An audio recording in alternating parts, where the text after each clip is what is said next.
ایک دن اس کی اور میری بات ہو رہی تھی کہ اچانک ہماری کسی بات پر لڑائی ہو گئی اور اس نے مجھ سے ناراض ہو کر بات کرنا بند کر دی، یہاں تک کہ میرا نمبر بلاک کر دیا۔ ایسا پہلے کئی بار ہو چکا تھا، لیکن کچھ دنوں بعد ہماری صلح ہو جاتی تھی۔ لیکن اس بار ایک عجیب سی بے چینی تھی، کیونکہ مجھے ایسا محسوس ہو رہا تھا کہ اس بار وہ مجھ سے ناراض نہیں بلکہ مجھے چھوڑ کر جا چکی ہے۔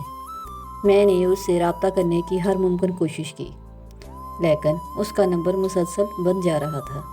پھر میں کئی گھنٹوں کے سفر کے بعد اس کے گاؤں پہنچا اور اس کے بارے میں پتہ کرنے کی کوشش کی تو پتہ چلا کہ 2 دن پہلے اس کی شادی ہو چکی ہے۔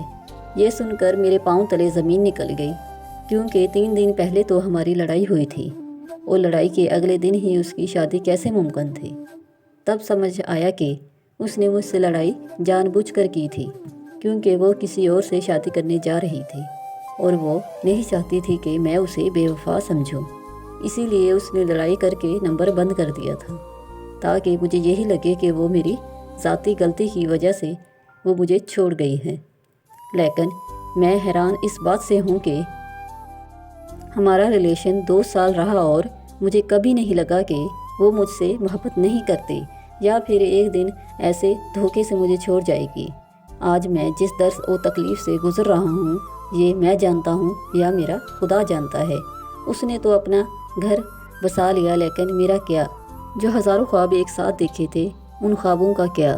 کوئی مجبوری تھی یا گھر والوں کا پریشر تھا تو بتا کر چلی جاتی، لیکن میرے ساتھ ایسا گندا کھیل کھیل کر تو نہ جاتی۔